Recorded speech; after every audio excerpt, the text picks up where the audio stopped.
Assalamualaikum warahmatullahi wabarakatuh. Baik, di sini saya akan menjelaskan sedikit tentang buku yang telah saya rangkum, yaitu buku yang berjudul Ensiklopedia Tasawuf, yang ditulis oleh Prof. Dr. Abdul Aziz Dahlan, DKK, dan diterbitkan oleh Ikhtiar Barufan Hupi pada tahun 2003. Buku ini sering digunakan sebagai rujukan akademik maupun bacaan mendalam tentang tasawuf. Baik, sebelum saya menjelaskan sedikit tentang isi rangkuman saya akan menjelaskan dulu apa sih itu Ensiklopedia Tasawuf. Nah, Ensiklopedia Tasawuf merupakan karya rujukan yang berisi penjelasan sistematis tentang istilah, tokoh, ajaran, konsep, dan praktik dalam dunia tasawuf, atau biasa juga disebut dengan sufisme atau ilmu tentang pensucian jiwa atau pendekatan diri kepada Allah. Nah, pada buku Ensiklopedia Tasawuf ini ada beberapa konsep utama yang akan saya bahas, diantaranya ada fana, fakir, farod, firar, dan firasat. Yang pertama adalah fana. Dalam ajaran tasawuf, fana dipahami sebagai proses lenyapnya diri, musnahnya ego dan hawa nafsu manusia, hingga yang tersisa hanyalah Allah. Secara bahasa, fana berarti sirna, sedangkan secara istilah ia disebut sebagai mati sebelum mati, yakni hilangnya keakuan sehingga seorang sufi hanyalah hidup dalam kesadaran akan Allah. Fana memiliki beberapa tahapan, mulai dari fana perbuatan, yaitu ketika seseorang sadar bahwa segala perbuatan hakikatnya milik Allah.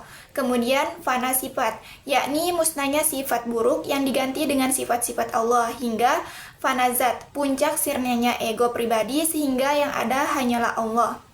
Yang kedua adalah fakir, yang secara bahasa berarti miskin, sedangkan secara spiritual dimaknai sebagai kesadaran total bahwa manusia tidak memiliki apapun kecuali Allah.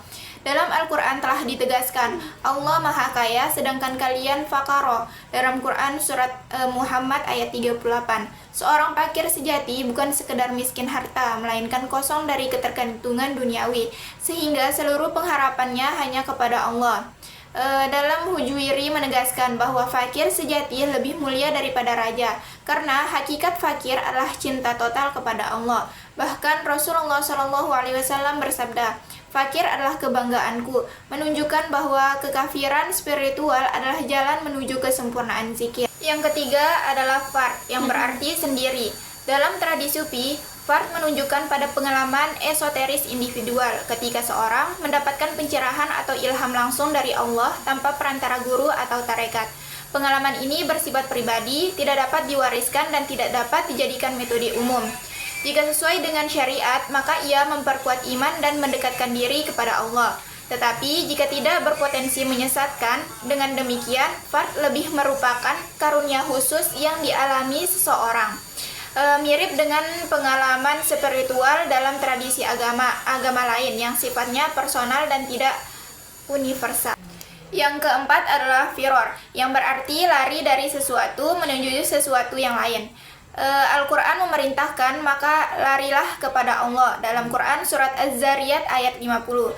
Firor dalam tasawuf adalah lari dari selain Allah menuju Allah semata. Bagi orang awam, firor berarti lari dari kebodohan menuju ilmu, dari kemalasan menuju kesungguhan, dan dari kesempitan menuju ke lapangan hati.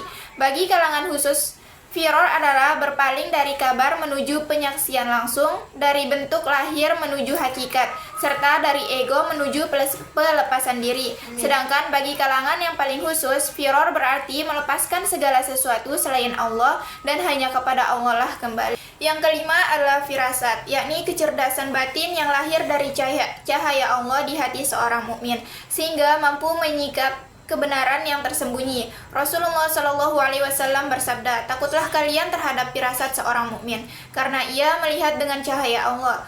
Firasat terbagi menjadi 3, diantaranya firasat iman yang datang dari kuatnya cahaya keimanan, firasat latin yang muncul dari riyadhah seperti puasa, tahajud, dan kholwat, serta firasat penciptaan, yaitu kemampuan membaca karakter seseorang dari tanda-tanda lahiriah. Para sahabat seperti Abu Bakar dan Umar dikenal memiliki firasat yang tajam, dan banyak wali Allah juga mampu mengetahui keadaan batin seorang hanya dengan sekali pandang. Selain itu, ada beberapa hal yang penting dalam tasawuf yang berhubungan dengan hati manusia. Pertama, tentang ghafil, yaitu orang yang lalai dari mengingat Allah. Walaupun mulutnya bisa saja berzikir, tetapi hatinya tetap kosong. Kelalaian ini disebut dengan ghaflah, yaitu keadaan lupa pada Allah, sehingga hidup hanya sibuk dengan urusan dunia, lupa akan akhirat, dan akhirnya gampang ikut dengan hawa nafsu. Al-Quran juga menegaskan kalau orang yang lalai seperti ini menganggap agama hanyalah permainan belaka. Ada juga yang menyinggung soal gibah, yaitu menggunjing orang lain. Islam sangat melarang gibah, karena sama saja seperti memakan daging saudara sendiri yang sudah mati.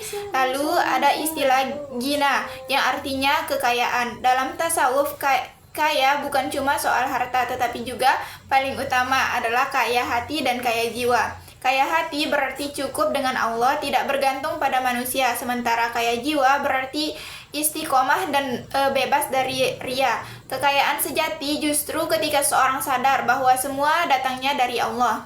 Yang terakhir adalah membahas tentang gurbah, yaitu perasaan asing atau keterasingan. Rasulullah Shallallahu Alaihi Wasallam bersabda bahwa Islam awalnya asing dan nanti akan kembali asing. Maka beruntunglah orang-orang yang tetap asing itu. Maksudnya, orang-orang beriman kadang merasa sendirian karena menjaga iman di tengah masyarakat yang lalai.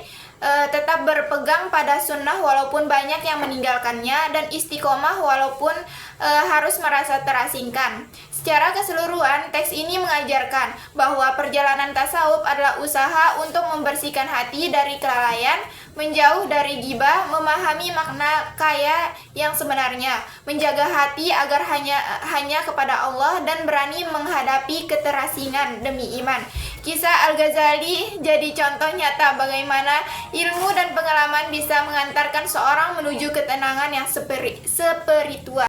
Mungkin hanya itu yang dapat saya sampaikan, kurang lebihnya mohon maaf. Sekian, wassalamualaikum warahmatullahi wabarakatuh.